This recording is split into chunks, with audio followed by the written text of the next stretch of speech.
வீட்டில் குழந்தை வந்த உடனே நிறைய பேர் கவனத்தில் என்னன்னா, குழந்தைக்கு ஏதோ சொல்லிக் கொடுக்கணும்னு ஆர்வம்.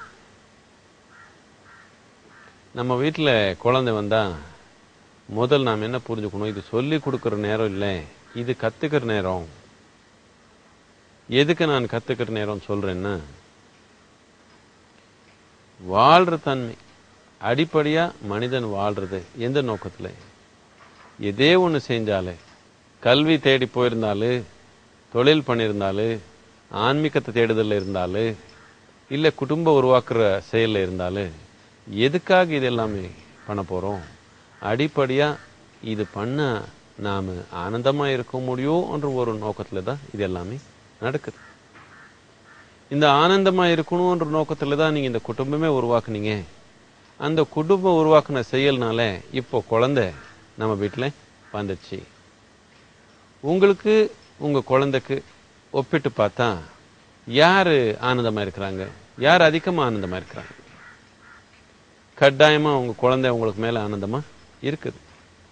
அப்படின்னா இந்த வாழ்க்கை பற்றி புரிஞ்சுக்கிறதுக்கு யார் கன்சல்டண்ட்டாக இருக்கணும் பாருங்க, நீங்கள் உங்கள் குழந்தைய. யார் வாழ்க்கைக்கு அனுசரித்து இருக்கிறாங்க, உயிர் தன்மைக்கு அனுசரித்து இருக்கிறாங்க கவனித்து பார்த்தீங்கன்னா குழந்தை தான் அப்படி இருக்கிறாங்க. நீங்கள் இந்த வாழ்கிற நோக்கத்தில், இந்த சமூகத்தில் போராட்டத்தின் நோக்கத்தில் எப்படி இருக்கணுன்றதை மறந்துட்டீங்க. இதனால குழந்தை நம்ம வீட்டுக்கு வந்தால் நமக்கு அவருக்கு ஏதோ சொல்லிக் கொடுக்கணும்னு தேவை இல்லை. உடல்நிலையில் பாதுகாப்பாக இருக்கணும், சூழ்நிலை அன்பாக ஆனந்தமாக வச்சுக்கணும்.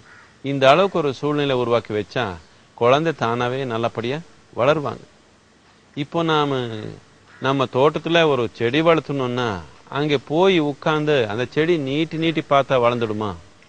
அதுக்கு தேவையான சூழ்நிலை உருவாக்குனா தானே அது வளரும். அதுக்கு தேவையான மண், சத்துவம், தண்ணி, சூரியன் வெளிச்சி எல்லாம் உருவாக்குனா தானே அது வளர முடியும். இது உருவாக்காம நாம் அங்கே போய் செடி பிடிச்சி நீட்டினா அது வளராது. இதே மாதிரி குழந்தை நாம் நல்லபடியாக வளர்த்தணும்னா நாம் அதுக்கு சரியான சூழ்நிலை உருவாக்கணும். சூழ்நிலை உருவாக்காமே நாம் போய் ஏதோ ரொம்ப முயற்சி பண்ண அதனால நடந்துடுமா? இப்படி நடக்காது. நம்ம குழந்தை சந்தோஷமா அவர் வாழ்க்கையில வாழணும், நம்ம குழந்தை ஆனந்தமா இருக்கணும்னு எல்லாருக்கும் நோக்கம் கட்டாயமா இருக்குது. இந்த நோக்கம் இருந்தாலே சாமான்யமா நிறைய பேர் தாய் தந்தையர் எந்த மாதிரி ஒரு சூழ்நிலை உருவாக்கி இருக்கிறாங்க. வீட்டில் பயம், பதற்றம், போராட்டம், டென்ஷனு, இந்த மாதிரி ஒரு சூழ்நிலை உருவாக்கிட்டு குழந்தை ஆனந்தமாக வளரணும்னு எப்படி முடியும்? நீங்கள் எந்த மாதிரி உதாரணம் உருவாக்குறீங்களோ அந்த மாதிரி தான் உங்கள் குழந்தை ஆக போகிறாங்க. இதனால ஒரு அன்பான ஆனந்தமான சூழ்நிலை உருவாக்குறது ரொம்ப அடிப்படையான பொறுப்பு. இந்த